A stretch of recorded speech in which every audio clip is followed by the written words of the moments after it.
La trata de personas es un delito que vulnera gravemente la libertad, la identidad, la movilidad y dignidad de sus víctimas. Y el pasado 30 de julio se conmemoró el Día Mundial contra la Trata de Personas. Nos encontramos con el psicólogo de la Comisaría de Familia para hablar de este tema. Doctor, bienvenido. ¿Y qué es la trata de personas? Muchas gracias. Sí, la trata de personas básicamente es un delito que compromete la dignidad y la libertad de las personas que están bajo este flagelo.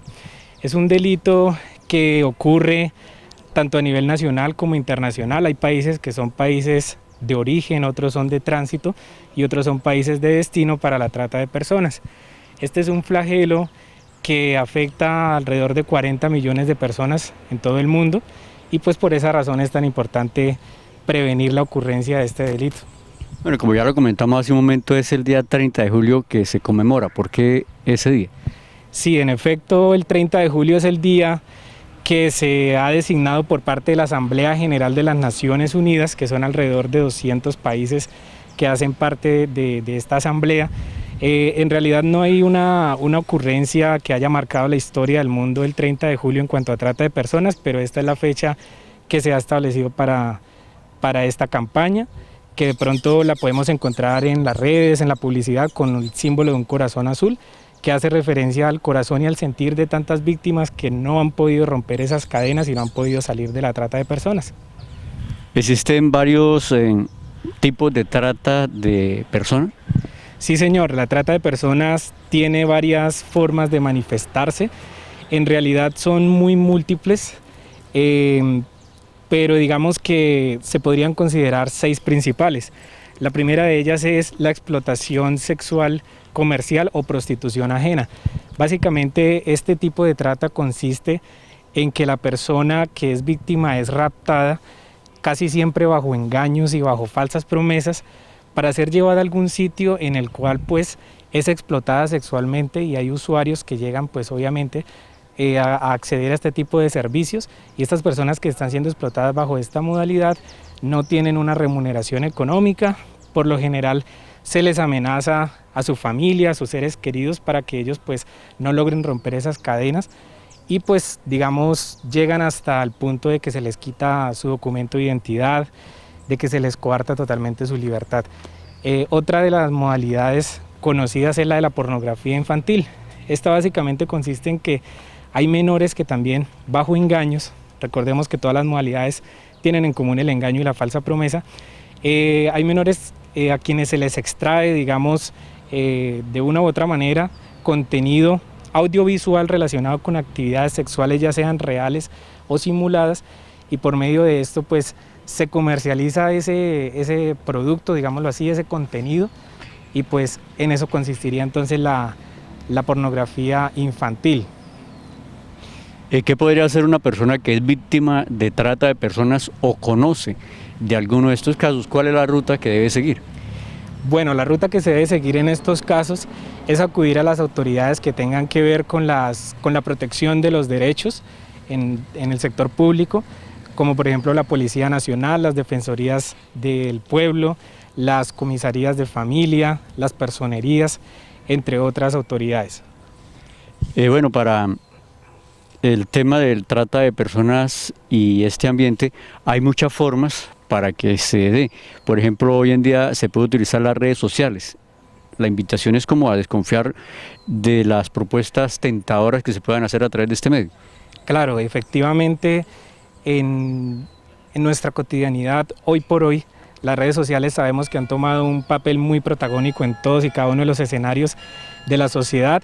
Entonces estos medios de redes han sido muy utilizados para crear promesas a diferentes personas, especialmente mujeres, para llegar a lograr que caigan en las redes de trata de personas, ¿sí? Entonces fácilmente es muy común encontrar, por ejemplo, agencias de modelaje o digamos algunas agremiaciones, podríamos decir, privadas, que tienen que ver con situaciones de estudio o de, digamos, labores con ONGs, que a veces de pronto se aprovechan de esas figuras siendo falsas, por ejemplo, falsas instituciones, digámoslo así, y logrando pues que las personas caigan en esos llamados, en esas convocatorias que a veces se hacen por redes sociales. Entonces, claro que sí, la invitación es a las personas cuando encuentren por ejemplo, una oferta de trabajo que sea sospechosa, cuando encuentren promesas de una gran vida en otros países, sin un mayor esfuerzo y sin un mayor requisito, pues tengamos en cuenta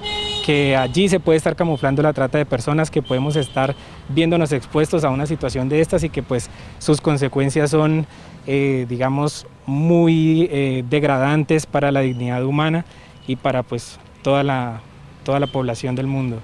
Además de las redes sociales, ¿existen otros mecanismos que se pueden emplear para captar a personas y explotarlas?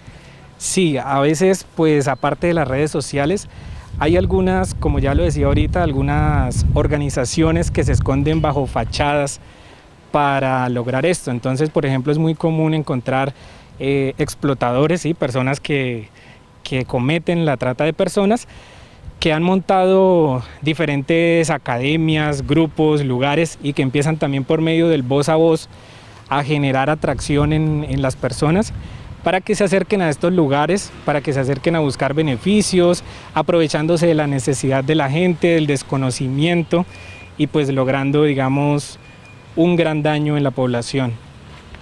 ¿Existe algún rango de edad predominante donde se presenta este fenómeno de la trata de personas? Bueno, de acuerdo a las estadísticas que, digamos, se han podido tener más recientes por parte de la Organización de las Naciones Unidas, se habla de que más o menos la edad en que más ocurre la victimización de trata de personas es de los 18 años hasta los 40 años. Es un promedio, aunque esto varía dependiendo de la región en que nos encontremos y vayamos a evaluar el tema de la trata de personas, pero sí por lo general ocurre en estas edades la mayor cantidad de delitos. Cuando se habla de esclavitud pensamos que es algo que forma parte del pasado y que se cuentan con suficientes herramientas legales para defender la libertad de cada individuo. Pero la esclavitud no terminó, sino que evolucionó a lo que hoy se conoce como esclavitud moderna. ¿Qué es ese tipo de esclavitud? Eso es totalmente cierto. La trata de personas a lo largo de los años se ha ido considerando como una esclavitud moderna en referencia a que sus modalidades de ocurrencia muchas veces se pueden camuflar dentro de lo que nosotros consideramos normal.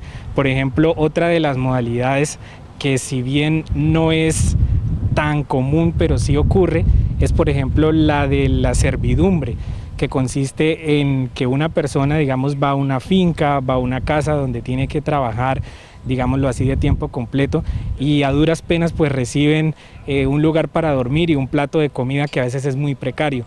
Y a veces hay personas que permanecen a lo largo de 15, 20, 30 años bajo estas condiciones y no lo saben. Y a veces como sociedad nos hemos acostumbrado a normalizar estas situaciones y a decir, por ejemplo, no, esa persona trabaja tantas horas al día en ese lugar, en esa casa, no le permiten salir, es prácticamente como un esclavo. Y a veces nos hemos acostumbrado a ver eso como algo normal, como sí, simplemente una persona que no tuvo oportunidades y pues le toca así.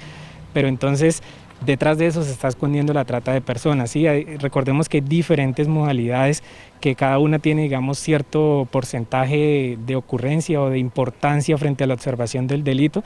Entonces la invitación es también a que nos eduquemos, a que prestemos atención a estas campañas, conozcamos cuáles son las diferentes modalidades, que en realidad es una gama muy amplia de trata de personas. Entonces, en pocas palabras, por eso es que se habla de la esclavitud del siglo XXI, porque hay una serie de cosas, de situaciones que han ocurrido en el pasado, que son esclavitud y que hoy en día siguen ocurriendo, pero las hemos entrado a considerar cosas como normales, debido a nuestra indiferencia social, debido a nuestra falta de empatía con las personas que sufren este flagelo. Recordemos que a veces esta problemática de la trata de personas no se conoce precisamente porque muchas personas mueren estando en esta condición. No sé si de pronto echemos una revisada a los reportajes que se nos han dado en televisión de mujeres que han muerto en otros países víctimas de ese delito.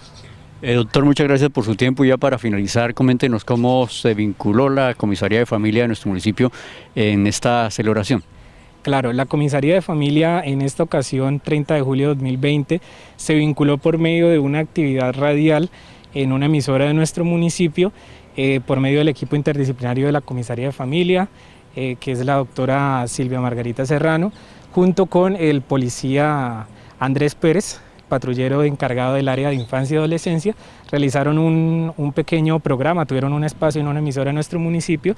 Asimismo, en las redes sociales institucionales de la alcaldía se publicó un material educativo de sensibilización frente a la trata de personas, y pues por este medio también aprovechando para llegar en la mayor medida posible a las personas habitantes de este municipio, para que pues conociendo nosotros empecemos a prevenir.